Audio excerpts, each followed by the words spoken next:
Yummy, yummy. Okay.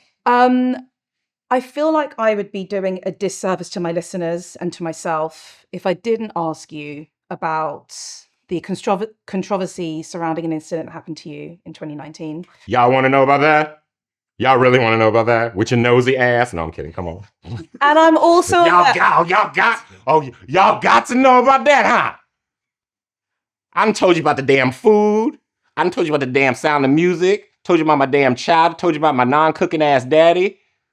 But let's talk. Do you know what? I actually love that you've done that because I feel like we can just relax now. Come on. And I'm aware that we need to be careful how we talk about this. I know. I understand it's legal and I get it. And quite frankly, yeah. I don't need to get sued, right? For anything that I might say. I don't even know how it works over here. But for the listeners who may not know, I'm going to just give the background. Yeah. That Jussie was the victim of a hate crime in 2019. But was then charged and found guilty of staging the attack himself. He was given 150 days in jail before the guilty charge was notoriously overturned in court. That's just the fact of what happened. Yeah. Let's just set the scene. I'm trying to ask this in a way that doesn't have to get you to kind of relive the 10 events, because I know that we want to move on and we want to talk about other things. That. I guess where I'm quite interested in sort of hearing about is this awful thing happens. Sure. And that's your truth. Mm-hmm. But yet, in a weird way of how what... Twilight Zone. Yeah, it gets turned on you. Sure. How do you respond to people who question your truth? Ooh.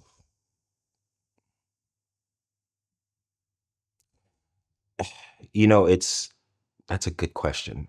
And I hope that I'm always skeptical because I do worry about sounding arrogant or I worry about sounding arrogant, but to be quite honest, I don't really, I can't. It's not even that I don't, it's that I can't.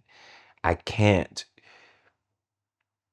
think about that anymore. I can't think of meaning that as in the people that don't believe me. Mm-hmm. Because what that has done to me over the last 7 years, I don't think people realize it's been that long, is it's been detrimental to my mental. And I'm in such a place of I've found a way to have peace. I have found a way to have peace. And I found people that bring me peace. So, and I want to stay there so badly while also understanding that I'm promoting an album. I'm moving forward. So I get why this promo tour, people would still have questions. So I want to make it clear that, like, I get that. I'm not a person that's sitting here being like, oh my God, don't ask me about that. No, I get like why people would. There was just a documentary that came out. The stuff was overturned recently. Everything was put away and done with, this year. So I get why it would still be a topic of conversation. But I also think that one of the reasons why even I did like the documentary is so that I don't have to talk about it anymore. And I think that because I've talked about it at length, whether I've wanted to or not, I think that everybody, for the most part, has made up their mind, whether it's that they've made up their mind and come to the correct conclusion, or if they still believe what they believed. I can respect that too. I don't like it. I really don't like it, but I can respect it because it's the only way for me to be able to properly move on. And so I get why people would want to know, but I promise you, you do know. And the information is out there and it's pretty clear. So, just attempting to, there's no shade in my answer. I don't feel any sort of way when people ask about it, because it would be a little like fake if I was doing an interview and all of the stuff that had just happened and people did not ask about it. So I get it. I respect it and I appreciate it, but I also just got to move on. Absolutely. And I don't, and for people that have, again, this is the last thing I'll say, is that for people that have had to For people who have been violated in any way and have had to explain over and over and over what happened to them, how it made them feel, or just the fact that it actually did happen, that's really difficult. And so I try to brush it off and I try to be like, oh, I got into a fight. It is what it is. But it's been difficult. And I'm grateful that there are people that know me and know my heart, and above all, just show me love.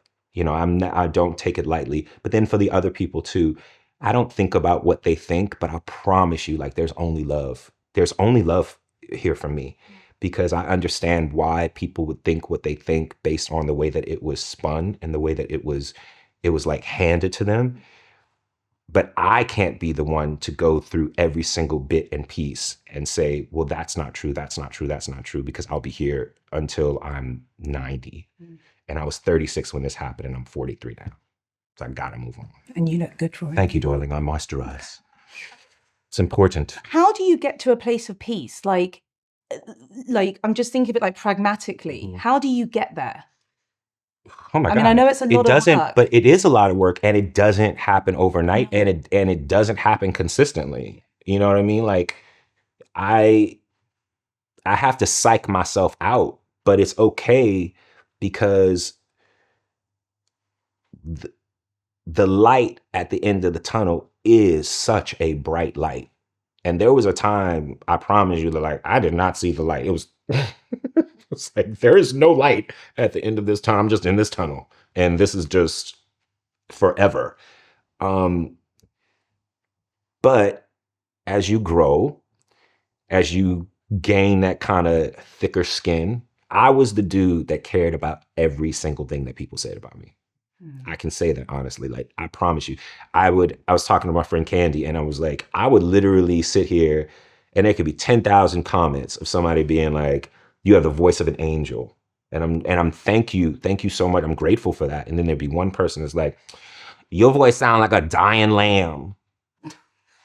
And then that literally would make me be like, my vibrato is a little shaky. Oh my God. It's like, shut up. It's always the one. It's always that one thing. And it's unfortunate. It's unfortunate to what you realize is that it's unfortunate, and it does a disservice to the people that care about you. Yeah. It does a disservice to the people that actually love you, because you're putting so much energy into the people that don't. And so what I've realized is that I try my best, and I don't always do it, but I try my best to concentrate on the things, give my energy to the things that matter, and give less energy to the things that don't. And that's not always easy to do, because usually the things that matter, sometimes they're based in frivolous things. Not everybody is the same, but I work in a business and I do things where once I started making money off of my art, I felt like I started being a bit of a customer service agent, because somehow my livelihood was based on how much people liked me at the time. The problem with that, I say this often, is that when I worked in customer service, when I worked retail, when I worked as a waiter, when I worked, answering phones, the first rule to that is that the customer is always right. But the customer is not always right. The customer does not always know what they want, and they damn sure don't always know what they need. So you put out your art, you be the best person that you possibly can be. You fail, you fall, you embarrass yourself, you do all of the things, and you keep moving. Because the moment that you stay stagnant too long, you might end up staying in that place forever. And it's not a good place to be. It's not a healthy place to be. Mentally, physically, emotionally, spiritually, it's not a healthy place to be. So I had to move away from that. And it still gets to me, sis. I promise you, it still gets to me. But it gets to me a little bit less, and a little bit less, and a little bit less, until that funk is not there anymore. And it smells good over here, It don't stink. Thanks. You smell amazing. It is. It's the truth. No. I We get it, all and go that's through really things. powerful, and that is Yeah. really powerful, and I really appreciate your honesty and your Yeah. openness. She's gonna try and link it to the food somehow. Well, you know, we got to. Listen. I'm curious And to see how again, you you know, feel. and again, you know, we're not Please gonna. don't mention Subway, because that ain't the No, food that we're talking about. I know you ain't about to bring that up. Hungry for more? Hit subscribe.